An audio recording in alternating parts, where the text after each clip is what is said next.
start with a commercial.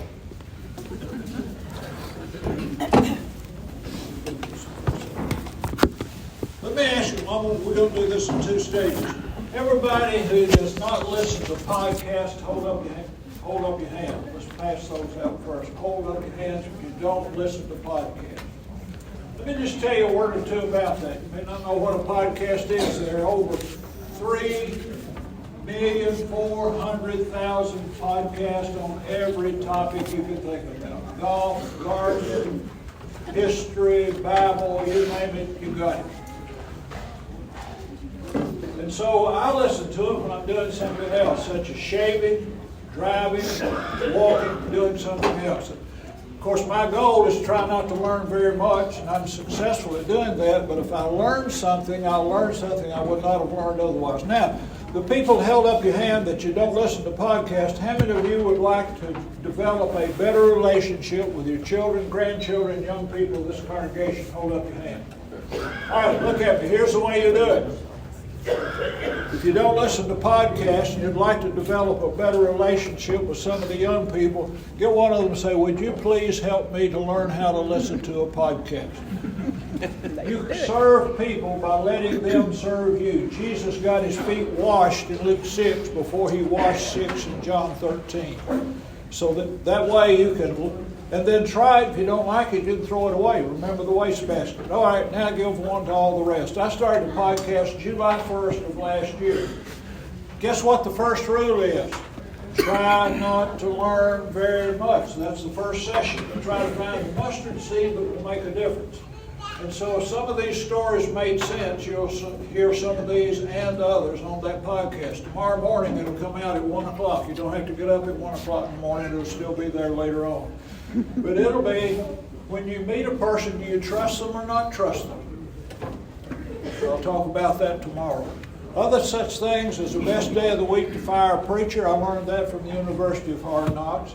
Reminiscing on 60 years of marriage and many, many other topics. Okay, what we're going to do, I'm going to tell you about the most powerful, scary conversation I ever had in my life. But before I do that, I'm going to give you a principle that I've been working on before that conversation came up, and we're going to review that, and then I'll tell you the story. Here's my conviction. I do not believe that people sin because they think about sinning. I believe people sin because they don't think about sinning enough. I think people feel guilty too early many times, and they feel like they're already condemned because they're thinking about it. As long as I'm being condemned, might as well enjoy it. But that's not. Let me ask you a few questions. Number one, is it a sin to be tempted? Yes or no? Is it a sin to be tempted? No. Hebrews says we do not have a high priest who cannot sympathize with our weaknesses, but was tempted in all points as we are, 0 sins. It's not a sin to be tempted. All right? Question number 2. Is it a sin to think about sinning? Think about that. Now, while you're working on that, let's get to question number 3. Have you ever been tempted to do anything you never thought about in all your life? Be kind of hard, wouldn't it? All right? We're going to dig a little deeper now. Is it a sin to want to sin? Won't be. Is it a sin to really want to sin? I like to answer questions by asking another question. Are you more tempted to do something that you really like to do or something that's repulsive toward you? Let me tell you something I think I can say with a clear conscience. I've never been tempted to eat blood pudding. I understand that some folks in the Carolinas kill bears and they eat the bear's blood, make blood pudding out. That does not tempt me at all. See, in Acts 15, it said Gentiles weren't supposed to eat blood. All right, got it. Now, if they had said banana pudding, I'd have a problem with that. Listen to James 1:13. Let no one say when he is tempted, sin to be tempted. No. Let no one say when he is tempted, I'm tempted by God. For God cannot be tempted by evil, nor does he himself tempt anyone. Every man is, tempted when he is drawn away by his own desires and enticed. That's temptation. You're tempted by your desires, what you really want to do. Other translations say passion or lust. Then when desire, when it has conceived, brings forth sin, now you're in the sinning business. And sin, if you just keep on doing that, it brings about death. Now, 67% of you are thinking about Matthew 5:28, so let's go ahead and talk about it. Did Jesus say that anybody who lusts after a woman has committed adultery with her already in his heart? Is that right? No, it's not what it says. The Bible doesn't say money is the root of all evil. It says the love of money is the root of all evil. And Jesus says whoever looks at a woman to lust after her has committed adultery in his heart. Is it a sin to look at a woman? Well, somebody would have to leave me out of here. It's a sin to look at a woman to lust after her. Let me illustrate. And it's a continuous action thing. I'm driving into my subdivision where the policeman stopped, and I looked to my left, and there's a good-looking woman. Whoopee. And I get to driving on up there, instead of pulling in my driveway, I just circled around and said, I wonder if she's really good looking as I remember. Let me go back and check. Yeah, she is. I think I'll drive by again. And as I continue to do that, I'm continuing to look at her to lust after her. Sin is transgressing the law and not doing what I know I ought to do. 1 John 3:4 and James 5. People don't sin because they think about sinning. People sin because they don't think about sinning enough. Two other illustrations. By faith, Moses, when he came to years, refused to be called the son of Pharaoh's daughter, choosing rather to suffer affliction with the people of God than to enjoy the passage pleasure of sin. By faith he forsook Egypt, not fearing the wrath of king, for he endured as seeing him who is invisible. Did Moses think about sinning? Absolutely. If I stay in Egypt, I've got money, I've got power, I've got prestige. If I go with God's people, I will suffer affliction, I'll get punished, and the king's going to get mad. But he esteemed the riches of Christ greater riches. He thought, see, people don't think about sinning enough. They think about choices, consequences. Choices, consequences. Did Jesus ever think about sinning? He was tempted. And in Matthew 26, he had the prayer. Here they come after him. Peter takes a sword and cuts off his ear. He said, Peter, put that up. You act like that and you'll die like that. He said, do you not think that I could pray to my Father and he will presently give me more than 12 legions of angels?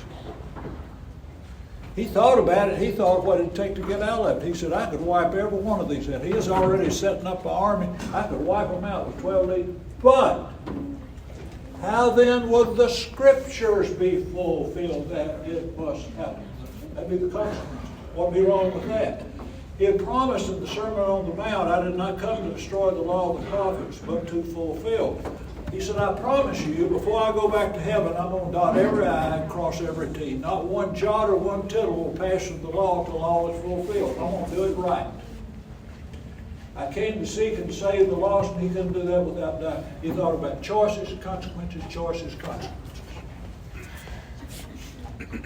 It was an afternoon. I had an appointment with this lady. I'd talked to her many times before. And this afternoon, as we were talking, she just introduced it. No anger, no rage, no raising the voice. She said, Jerry, I'm thinking about killing my husband. 15 years before, I'd say, stop it! Remember the video? Stop it! Why in the world would you do it? You're a Christian. Don't you know that'd be a sin? What? Don't ever let me hear you say that again. I can't believe you'd say something like that. I thought you was a better woman. But I've been thinking about that. People don't sin because they think about sinning. People sin because they don't think about sinning enough. And with some hesitation, I decided to try it out. So when she said that, as calmly as I could, I said, hey, why do you want to kill him? And she talked, and she talked, and she talked, and she talked about why she wanted to kill him. And when she got through, I was tempted. to help her. If anybody ever had some reason to kill her husband, she had some pretty good reason. But I didn't tell her that. You don't have to tell her everything you know. Second question. How are you going to do it? Trying to remain calm. A leader is a non-anxious person. She said, I don't know. I said, well, I've been thinking about it. How you going to do it? She said, I don't know. I figured I hadn't got the right thing yet. I said, you going to shoot him? She said, oh, no. That'd be much too fast and merciful. No. I said, well, what? How you going to do it? She said, okay, this is not it. Don't hold me to this, but here's the best thing I've come up with. If I could get him out in the woods somewhere, in a cabin, and tie him down to a table where he couldn't move, I'd like to take a pair, now this is not it, I want to get something better, this is the best thing. I'd like to get a small pair of needle-nose pliers and just skin him a little bit every day. Day after day after day until he dies. Next question. Do you own any needle-nose pliers? She said, no. I said, are you planning to go shopping for needle-nose pliers after you leave here today? She said, no, I'm not. Okay, can we get a contract? If you decide to go shopping for needle-nose pliers or any other thing to kill your husband, you promise you will come and talk to me, or you will talk to me before you go shopping? Yep, she said, I'll do that. I said, all right, here's what that means. If I'm on an airplane going somewhere, you've got to wait till I land. Gail and the secretary always have an itinerary anytime I travel. You promise to do that? You usually tell the truth, or you lie to folks sometimes. No, she said, I'll tell you the truth. So you going to come? Yep, of course. I said, okay. Now,